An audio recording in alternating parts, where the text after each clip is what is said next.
Michel Somara, bonjour. Vous est invité ce matin pour parler de Martin Luther King. On célèbre on commémore le 50e anniversaire de l'assassinat, de son assassinat. Et à cette occasion, la bibliothèque municipale consacre une exposition à ce personnage important ô combien, et une exposition qui a une raison d'être, puisque on a reçu Martin Luther King à Lyon il y a maintenant 54 ans. Le 29 mars 1966, à la Bourse du Travail. Mais vous n'y étiez pas. Non, Christian Delorme y était, lui qui nous a prêté son immense collection. Le père Delorme. Le père, moi je l'appelle Christian puisqu'on se connaît depuis 50 ans. Oui, mais enfin... Oui.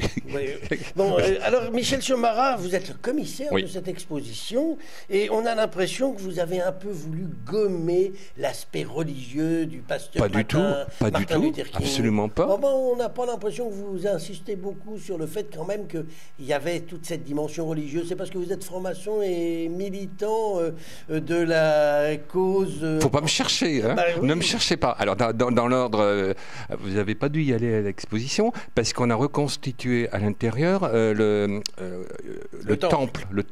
Alors en réalité, c'est le temple de l'église évangéliste.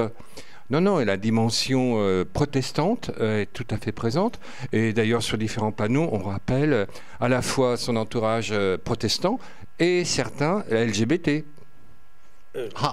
Bon, on va peut-être revenir des religions. Aux religions. Vous oubliez peut-être de rendre hommage à celui à qui l'on doit cette visite, parce que sans le pasteur Eberhard, qui était le pasteur à Lyon, qui était allé, lui, à Washington, à la marche de Washington, c'est grâce à lui que Martin Luther King est venu, et pas à personne d'autre.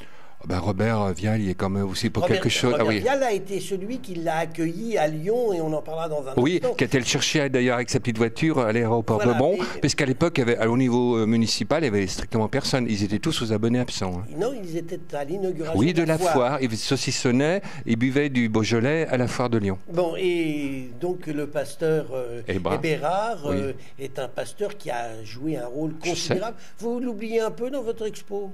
Pas du tout. Un petit peu.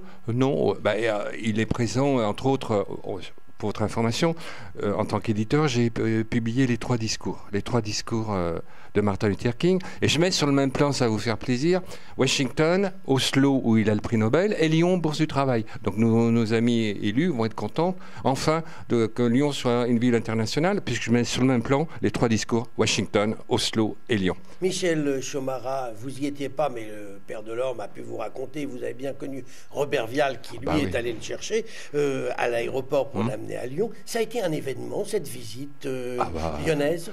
Tout à fait, puisque... D'abord parce que c'était la seule étape en France de son voyage. Pas tout à fait, non, en province, dans des petites villes, je suis désolé, mais en 1966, Lyon, c'était quand même pas une ville qui avait la stature d'aujourd'hui, et donc c'est la seule ville en province, autrement c'était que des capitales européennes. Voilà.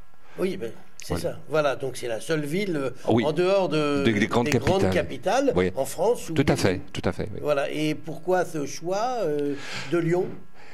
Il y a plusieurs raisons. Capitale de la Résistance. Oui, c'est ça. Oui. Ça comptait beaucoup. Si, je pense que ça... Capitale aussi, je pense, du fait que c'était une capitale protestante. Oui, et puis aussi de l'humanisme social, le témoignage chrétien, la chronique sociale, parce qu'il ne faut pas oublier que... En dehors des politiques qui n'étaient pas là, par contre, le cardinal Villot est là, le grand rabbin est là, et le responsable de la communauté, en tout cas le responsable protestant de Lyon, et ils sont tous là. Voilà. Oui, ça, le responsable protestant, c'est logique. Ça a été quand même, mais bon. La dimension religieuse, j'en reviens là, vous l'oubliez un petit peu, la dimension religieuse. Mais je ne suis pas athée, cher ami. Mais vous êtes ce que vous voulez, mais vous êtes quand même quelqu'un qui est connu pour son engagement franc-maçon, donc vous n'êtes pas un défenseur de la religion, tout du moins en militant. Écoutez, si vous me cherchez là-dessus, on fera l'objet d'une autre émission, parce que tout le monde, en tout cas, je suis un maçon, au Grand Orient de France qui pratiquent un rite christique. Alors qu'on m'arrête de me chercher là-dessus, parce que on pourra faire plusieurs émissions. Et d'ailleurs, ça va être un scoop, puisqu'à la fin de l'année, nous commémorons le 240e anniversaire de la création du rite écossais rectifié par Jean-Baptiste Williams à Lyon. Eh bien, on en reparlera à ce moment-là. Je rappelle donc que cette exposition, elle se tient jusqu'à quand? Jusqu'au 12 mai. Et c'est à la bibliothèque municipale. Et effectivement, ça permet de comprendre un peu mieux qui était Martin Luther King et l'importance qu'a eu cette visite dans la capitale des Gaules. Michel Chomara, je vous remercie. Merci.